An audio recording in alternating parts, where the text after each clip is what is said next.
MDMA-യുമായി 5 യുവാക്കൾ പിടിയിൽ. ഓച്ചിറ വവ്വാക്കാവിൽ നിന്നും വാഹന പരിശോധനയ്ക്കിടയിലാണ് ഇവരെ പിടികൂടിയത്. കരുനാഗപ്പള്ളി ഇടപ്പള്ളിക്കോട്ട വെറ്റമുക്ക് സ്വദേശികളാണ് പിടിയിലായത്. കൊല്ലത്ത് നിന്നുമുള്ള എക്സൈസ് സ്പെഷ്യൽ സ്ക്വാഡാണ് ഇവരെ പിടികൂടിയത്. എക്സൈസ് സ്പെഷ്യൽ സ്ക്വാഡ് നടത്തിയ വാഹന പരിശോധനയിലാണ് 61.5 ഗ്രാം MDMA-യുമായി 5 യുവാക്കളെ പിടികൂടിയത്. ഇടപ്പള്ളിക്കോട്ട വെറ്റമുക്ക് സ്വദേശികളായ വിജിൻ, മുഹമ്മദ് ഷാൻ, ആദർശ്, ഹേമന്ത, ഹരികൃഷ്ണൻ എന്നിവരാണ് പിടിയിലായത്. ബംഗളൂരിൽ നിന്നും ട്രെയിൻ മാർഗമാണ് ഇവർ കായംകുളത്തെത്തിയത്. തുടർന്ന് കാറിൽ കരുനാഗപ്പള്ളി ഭാഗത്തേക്ക് പോവുകയായിരുന്നു.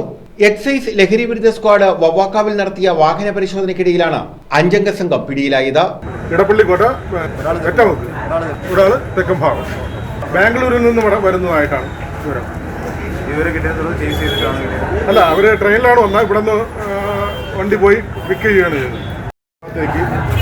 5 പേർ ബാംഗ്ലൂരിൽ നിന്ന് കടത്തിക്കൊണ്ട് വരുന്നതായി രഹസ്യം വരുന്നത്. അതിന്റെ അടിസ്ഥാനത്തിൽ വവ്വാക്കാവിൽ വെച്ച് നടത്തിയ വാഹന പരിശോധനയിൽ ആൾട്ടോ കാറും 5 പേരെയും പിടികൂടി. ഇവരിൽ നിന്ന് 62 ഗ്രാം MDMA പിടികൂടിയിട്ടുണ്ട്. ഇത് കൊമേഴ്ഷ്യൽ ക്വാണ്ടിറ്റി വരുന്നത് വലിയ അളവിലുള്ള MDMA ആണ്. ഈ 5 പ്രതികളുണ്ട്. 5 പ്രതികളിൽ നിന്ന് കരുനാഗപ്പള്ളി കോടതിയിൽ ഹാജരാണ്. ലഹരിക്കെതിരായ നിരീക്ഷണ പ്രവർത്തനങ്ങൾ നടത്തിവരുന്നതിനിടയിലാണ് യുവാക്കളെ പിടികൂടിയത്. News bureau, Ochira.